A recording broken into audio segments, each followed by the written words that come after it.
पंचतंत्र की 8वीं शताब्दी में पहलवी अनुवाद से, जिसके परिणाम स्वरूप 19वीं शताब्दी से भारतीय पारसी लोगों को कलिला व डिमना जैसे काम मिले, जिन्होंने आधुनिक ईरानी विश्व दृष्टि और अपने स्वयं के पूर्व इस्लामी अतीत की भावना को भी जल्द से जल्द सूचित करने में मदद की। 19वीं शताब्दी की शुरुआत में पहले फारसी समाचार पत्रों के प्रकाशन और फारसी अरबी लिथोग्राफिक प्रिंटिंग प्रेस के विकास के कारण भारतीयों ने कई सूक्ष्म तरीकों से आधुनिक ईरान को सूचित करने में मदद की है।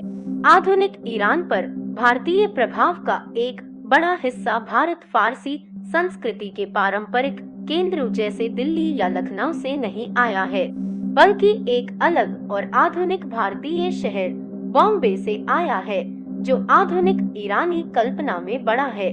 नाइल ग्रीन ने अपनी पुस्तक बॉम्बे इस्लाम में बताया, सबसे पहले फारसी लिथोग्राफिक प्रेस 1828 में बॉम्बे से उभरी, जब पारसी विद्वान मुल्ला फिरोज बिन मुल्ला कवस ने लिथोग्राफी का उपयोग करके बॉम्बे में पुस्तकों की छपाई शुरू की, एक तकनीक जो परसों को प्रिंट करने के लिए सबसे उपयुक्त थी।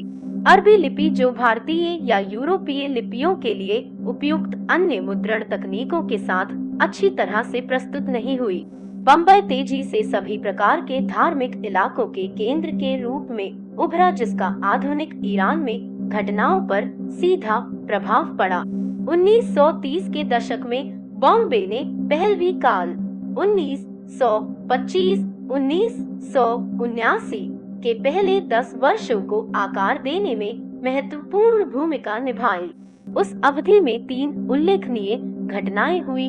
1932 में नोबेल पुरस्कार विजेता और कवि रविंद्रनाथ टैगोर द्वारा ईरान की एक राज्य प्रायोजित आधिकारिक यात्रा 14वीं शताब्दी के प्रसिद्ध फारसी कवि हाफिज शिराजी की परंपरा में एक आधुनिक संत की यात्रा के रूप में बिल की गई, और शाह की सरकार द्वारा आम भारत ईरानी विरासत की एक पुनर्खोज। 1934 में यज़्द में पवित्र ज़ोरास्ट्रियन अताश बेहराम को रखने के लिए एक नई इमारत का निर्माण, और 1936 में सादिक हिदायत के ब्लाइंड आउल के पहले संस्करण का प्रकाशन बम्बई से। आज टैगोर को ईरान में बहुत कम पढ़ा जाता है, लेकिन अपने जीवन काल में दुनिया भर में वे जीवन से बड़े व्यक्ति के रूप में छाए रहे।